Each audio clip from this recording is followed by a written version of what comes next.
Bom dia, galera do sétimo ano! Tudo bem? Que bom que Deus continue abençoando e guardando a todos nós e nossas famílias, né? Pessoal, na nossa última aula, nós fizemos uma atividade avaliativa, né, sobre o filme Cidade das Luzes, aí com Charlie Chaplin. Inclusive, nós vamos corrigir essa atividade hoje, tá certo? E é aquela coisa, quem mandou, mandou. Quem não mandou até agora o início da aula, quando eu começar a correção, aí já não vale mais, ok? Então vamos lá. Nós vimos aí, já tem umas 2 aulas, a gente está namorando e estudando sobre o comédia dell'arte, analisando aí as características, as personagens desse estilo teatral, né, do Renascimento, e que vimos aí que a grande característica do comédia dell'arte é a improvisação, né? Uma linguagem coloquial, realizado nas ruas, nas praças, ou seja, para o povo, né? Com algumas personagens muito marcantes, como o Pantaleão, o Arlequim, né? A Colombina, entre outros aí que temos até hoje o registro dessas personagens aí, ou histórias em quadrinhos, como a gente viu, o Coringa, né, e a Arlequina, como também a gente vê presente muito dessas coisas do cotidiano, do improviso, né, nas obras de Charlie Chaplin, né, como vimos aí o filme, no Chaves, entre outras aí recursos que a gente vê na televisão, né, em vídeo, que utilizam até hoje alguns traços aí do comédia dell'arte, né? Bom, vimos as características dos personagens na semana passada, 1 a 1, e hoje nós vamos dar continuidade a este capítulo, indo lá para a página 131, e hoje falaremos sobre a dança, o balé da corte.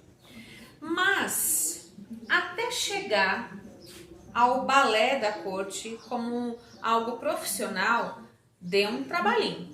Não foi de imediato não, tá? Como nós já conversamos anteriormente e nos capítulos anteriores, quando nós estávamos falando sobre a Idade Média, nós vimos que a dança era muito proibida. Ela não acontecia fora do espaço religioso, né? Ela era muito contida.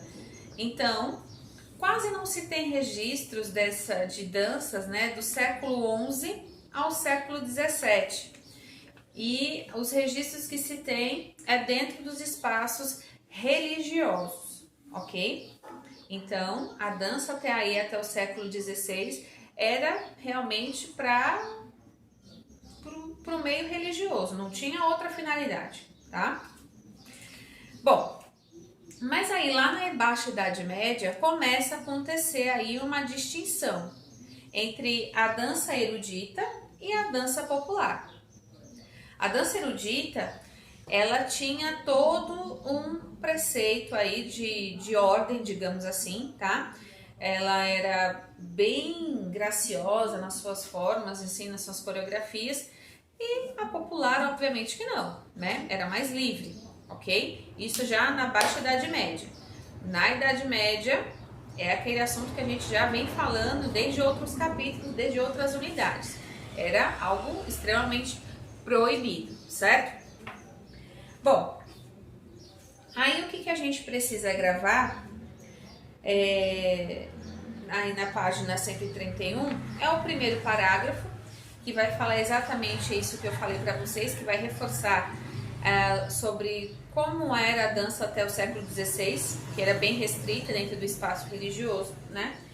E aí, lá na Idade Média, na Baixa Idade Média, é que começou que houve a distinção entre a dança erudita e a dança popular. Isso aí você grifa aí no segundo parágrafo, logo na primeira linha. Não precisa grifar o parágrafo todo não, tá bom?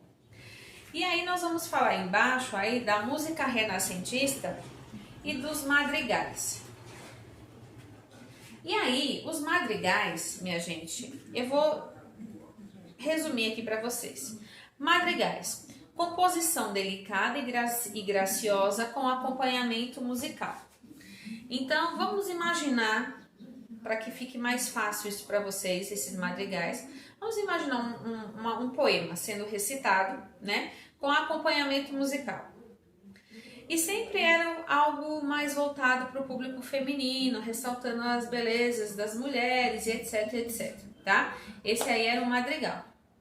As músicas renascentistas já eram bem mais suaves, bem mais amenas, bem mais discretas também, tá bom? Então vamos ter essa distinção logo aí nesse quadro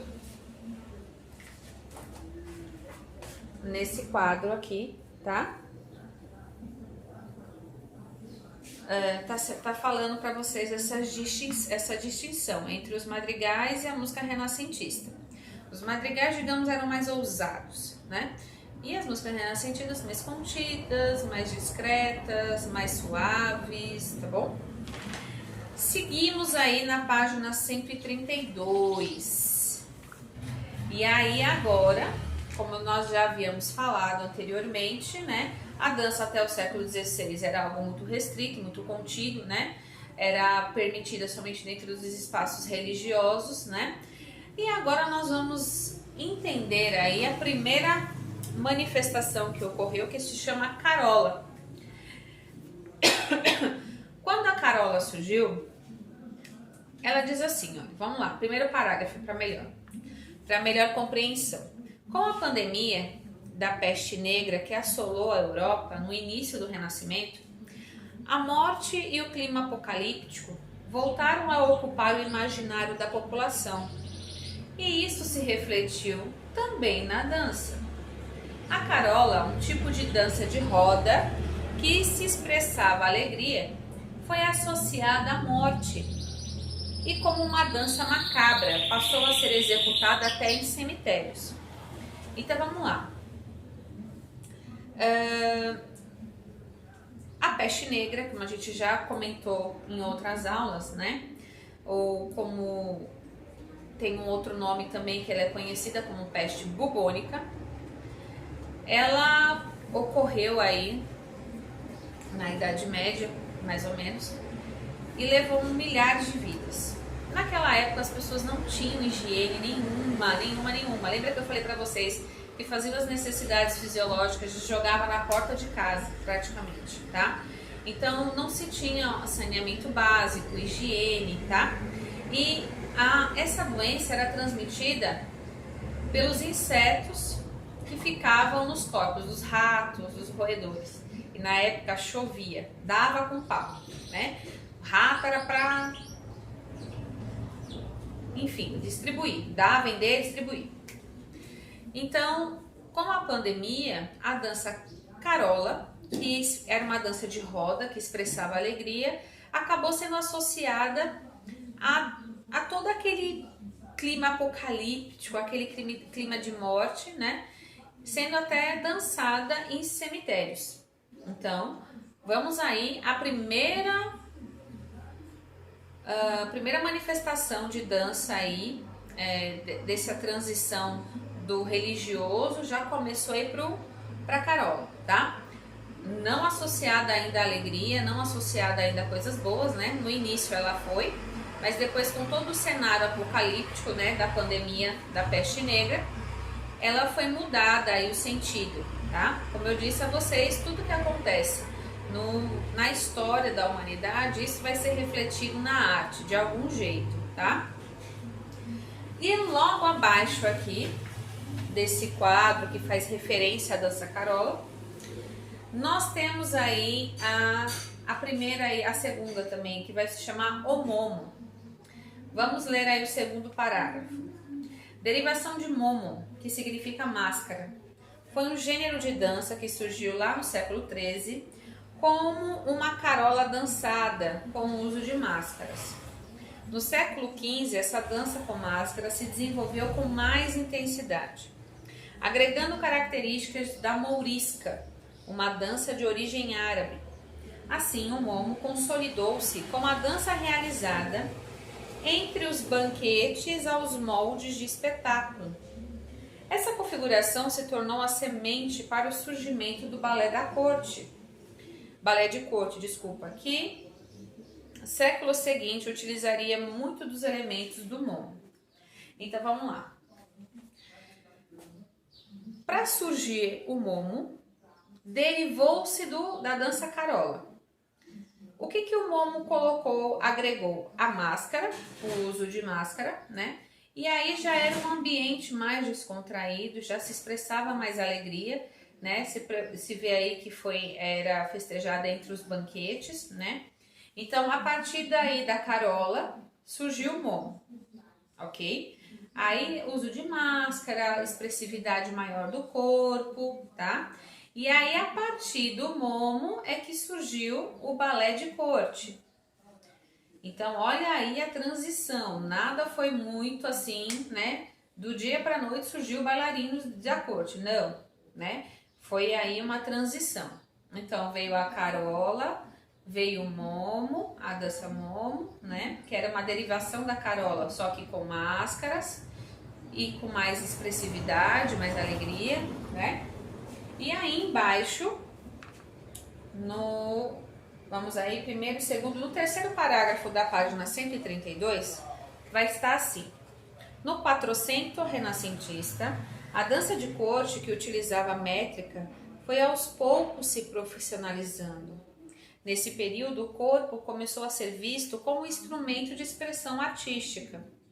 Para conseguir isso, artistas da dança tiveram que seguir regras, dominar a métrica e realizar os passos de maneira mais técnica, tornando-se bailarinos profissionais, tá? Então, aí quando começou a surgir lá no Quattrocento renascentista, como diz aqui, né? A dança de corte era mais métrica, era mais, como eu falei para vocês anteriormente também, tinha a sua coreografia fechada, dando preferência a formas, etc, né? No balé de corte isso vai se repetir, isso vai ser uma característica também. E aí esses movimentos com mais destreza, com mais propriedade, com mais noção corporal, né? Vai ser uma das características aí do balé de corte, tá? E é até porque também, nesse momento, no período do Quattrocento renascentista, o balé de corte vai se profissionalizando. Então, vai se mexendo aí na configuração dessa dança, vai se colocando regras, o como fazer, né? Então, vai se profissionalizando. Isso, o balé de corte no século XVII, ele já está consolidado, né? E automaticamente profissional, no século XVII, tá? E aí aqui também fala de uma outra dança, descendo aí um pouquinho, no último parágrafo, né? No século XVI, os bailes de corte eram muito comuns, especialmente na França. Eles eram caracterizados pela busca de um refinamento cultural.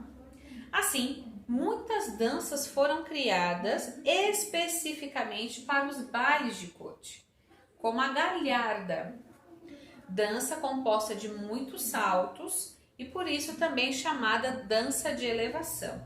Então, as galhardas, né, era uma dança de muito salto, de muita destreza, né? E ela foi projetada justamente para os bailes de corte, né? Então, aqueles giros, aqueles rodopis, etc, tá? Bastante filme aí de filme de época tem retratando as galhardas.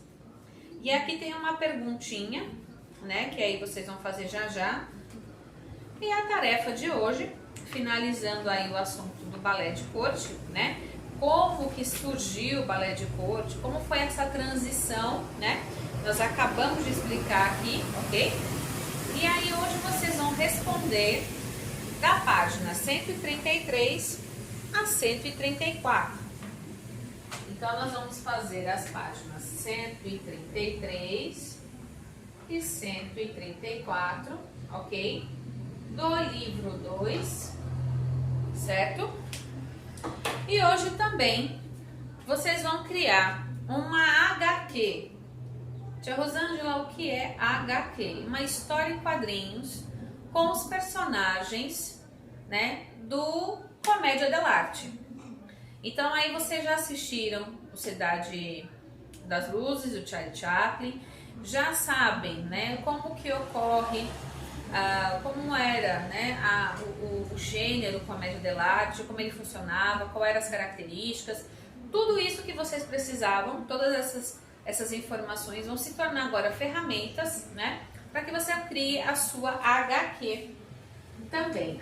Vou até colocar aqui a abreviação aqui, HQ, uma história em quadrinho do Comédia dell'arte. Então são duas atividades, tá? Só que antes aí da gente começar, vocês assim que terminarem de assistir o vídeo, vocês coloquem um ok, para que eu saiba, para que a gente possa corrigir aí as questões da aula passada, da atividade passada, certo? Grande beijo e até daqui a pouco no nosso grupo de estudos.